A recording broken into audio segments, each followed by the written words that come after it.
Kitchen में बिना पादुका पहने मत प्रवेश करो।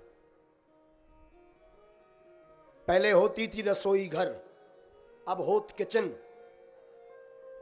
रसोई घर में बनता था प्रसाद, किचन में अब बनत किच किच। हाँ, किचन नाम ही है किचन, नाम ही बेचत किचन। क्या बन रहा? किचन। अब किचन में प्रसाद बनाओगे तो किच किच नहीं होगी, का मच मच होगी। क्या हो? ध्यान रखिएगा, आप अपने रसोई घर में पादुका पहन करके मत जाइए। ध्यान रखिएगा, बिना स्नान किए हुए रसोई घर में पैर मत रखिए। ध्यान रखिए, प्रसाद का कुछ भी प्रथम अंश बने तो अग्नि को देने के बाद भगवान को जिमाइए। जो इन नियमों का पालन करता उनके घर पर से कभी भी लक्ष्मी भागती नहीं है। जिसने 4 चीजों में गांठ बांध ली उसके घर से कभी लक्ष्मी खत्म नहीं होगी। और जिसने 4 बुराइयां जीवन में स्वीकार कर ली उसके घर पर कभी लक्ष्मी नहीं टिकेगी। जो माता रात का आटा गुथा हुआ सुबह भोजन बना करके पवाती उस घर में दोष है। दूसरा, जो माता बिना स्नान किए हुए रसोई घर में प्रवेश करती उस घर में दोष है। तीसरा, जो माता खुले बालों में प्रसाद बनाती, केस खुले हुए और भोजन बनाती उस घर में दोष लगता। चौथा, जो माता अपवित्र दिनों में भी रसोई बनाती व पादुका पहन कर जाती उस घर में दोष लगता। उस घर में कभी लक्ष्मी नहीं टिकती। अब 4 उपाय सुनिए लक्ष्मी टिकने के।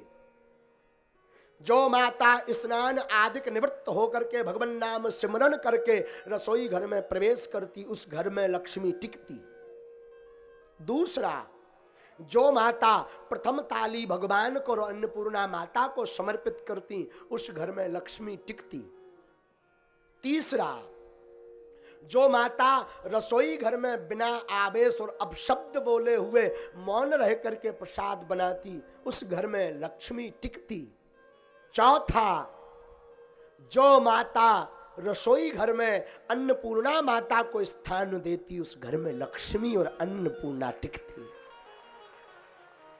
ये 4 दोष हैं और 4 उपाय हैं। जो ज्यादा परेशान रहते, महाराज हमारे घर पर धन नहीं टिकता, घर में कलेश मचा रहता, उसका मूल कारण है आपके रसोई घर से। हम नहीं कहते ज्यादा, जरा आप गोस्वामी जी की सुंदर कांड की पंक्ति पर सावधान पूर्वक केंद्रित कीजिए ध्यान।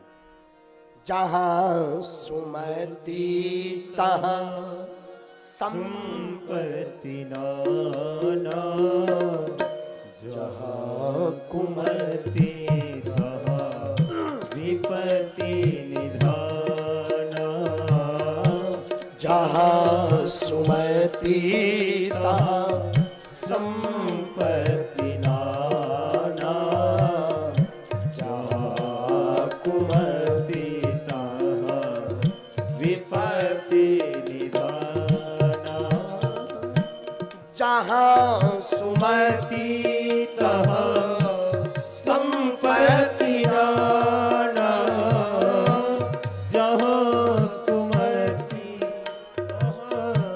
विपत्ति निधाना। जहाँ कुमति तहाँ विपत्ति निधाना। जहाँ प्रेम रहता वहाँ परमात्मा का वास। अनिवर्चनीयम प्रेम स्वरूपम मूका स्वादनवत् प्रकाशते, क्वापि पात्रे गुण रहितम कामना रहितम प्रतिक्षण वर्धमानम विच्छिन्नम। नारद भक्ति सूत्र में नारद जी कहते हैं प्रेम का स्वरूप ठीक उसी प्रकार है जैसे किसी गूंगा व्यक्ति को पूछा जाए ये गुड़ कैसा है तो मूका स्वादनवत् प्रकाशते, क्वापि पात्रे गुण रहितम कामना रहितम प्रतिक्षण वर्धमानम विच्छिन्नम सूक्ष्म मंतनुभव रूपम प्राप्यते तद्लोक्यतीति तब श्रोति। नारद जी कहते प्रेम के भाव को जिस प्रकार गूंगा व्यक्ति नहीं बता सकता उसी प्रकार प्रेम के स्वरूप की कोई चर्चा नहीं कर सकता, पर जहां प्रेम वहां परमात्मा है। ये तो नारद भक्ति सूत्र में नारद जी कह रहे गोपियों से, पर रामायण में भी गोस्वामी जी कह रहे, क्योंकि हम राम कथा में बैठे ना। तो रामायण क्या कह रही सुनिए। राम ही केवल प्रेम प्यारा जान ले वो जो जाननिहारा जान ले वो जो जाननिहारा राम ही केवल प्रेम प्यारा राम ही केवल प्रेम प्रेम प्यारा प्रेम राम ही केवल प्रेम प्यारा राम ही केवल प्रेम जान ले जो जाननिहारा जान ले मुझो जान निहारा जान ले मुझो जान निहारा जान ले मुझो जान निहारा राम ही केवल प्रेम प्यारा राम ही केवल प्रेम प्यारा राम ही केवल प्रेम बाबा पूज्यपाद गोस्वामी श्री तुलसीदास जी पाता स्मरणीय महापुरुष कहते राम जी को केवल प्रेम प्रिय है। राम जी पदार्थ के भूखे नहीं, वस्त्र के भूखे नहीं, आभूषण के भूखे नहीं, राम जी आपके परिक्रमा के भूखे नहीं। राम जी तो भाव का भूखा हूं मैं, भाव ही एक सार है, भाव से जो मुझको भजे स्वभाव से बेड़ा पार। भाव बिन कुछ भी दे तो मैं कभी लेता नहीं, भाव पूरत टेर ही करती मुझे लाचार है। बांध लेते भक्त मुझको भाव की जंजीर में, इसलिए इस भूमि पर होता मेरा अवतार है। फिर राम कहते भाव का भूखा हूं मैं और भाव ही एक सार है। राम जी तो भाव के भूखे हैं भैया। एक महापुरुष का बात हमें बार बार ध्यान आ रहा, हमने आज इससे नोट किया था, लिखा था, स्मरण नहीं कर रखा। आहा, बड़ी प्यारी बात बोल रहे थे वो संत। दास को मिले तो उन्होंने बड़ी प्यारी बात बोली थी। चलो कालांतर में जैसे ही मिलता तो हम आपको सुनाएंगे, लेकिन एक बात जीवन में स्मरण रखिए, राम जी को केवल प्रेम प्रिय है। मिथिलापुर वासियों का प्रेम देख करके राम जी गदगद हो गए।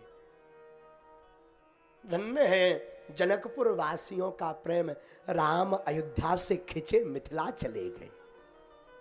ताकत थी कोई। एक नई बात ध्यान आई, सुनो। कोई हमसे कह रहा था महाराज जन्म विवाह मरणगत सोई जय विधि लिखा सुतह विध होई। भगवान का पहले ही लीला फिक्स थी इसलिए मिथिला गए। हमने कहा लीला फिक्स नहीं, भगवान तो जानकी जी को कहीं पर भी वरण कर सकते थे, लेकिन जहां प्रेम हो भगवान वहीं विवाह करते हैं।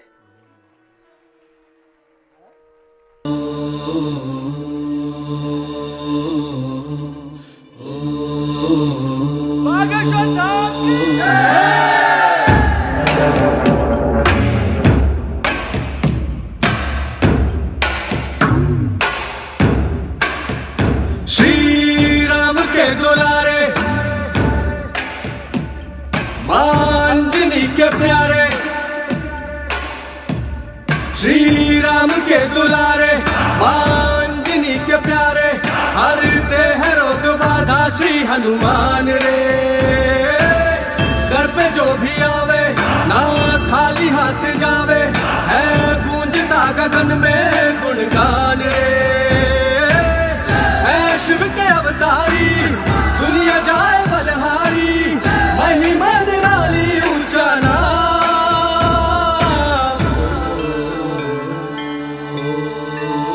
बागेश्वर धाम, बागेश्वर धाम, बिगड़े बनेंगे सबके काम। बागेश्वर धाम,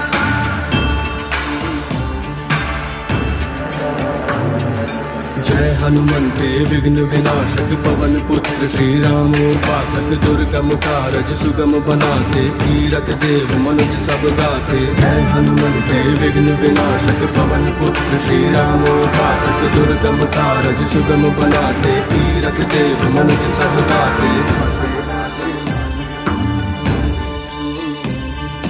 मारुति सुत की कृपा दृष्टि से मिलता उत्तर हर एक प्रश्न का।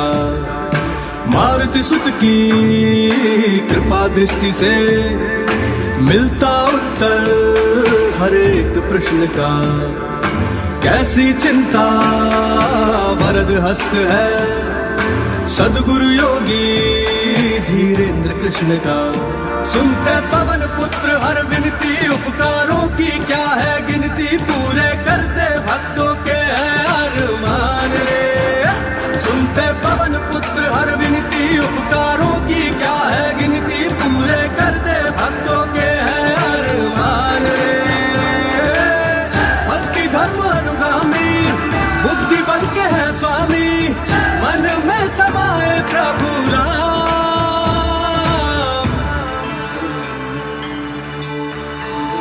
बागेश्वर धाम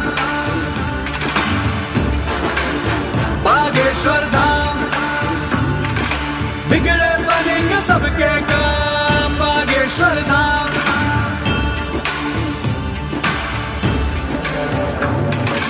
करिए कृपा शरण में लीजिए तन मन दोष मुक्त कर दीजिए। जय पिंगाक्ष अतुल बलधारी संत सहाय असुर संगारी। करिए कृपा शरण में लीजिए तन मन दोष मुक्त कर दीजिए। जय पिंगाक्ष अतुल बलधारी संत सहाय असुर संगारी। माँ सीता के शोक विनाशक रामानुज के कष्ट निवारक।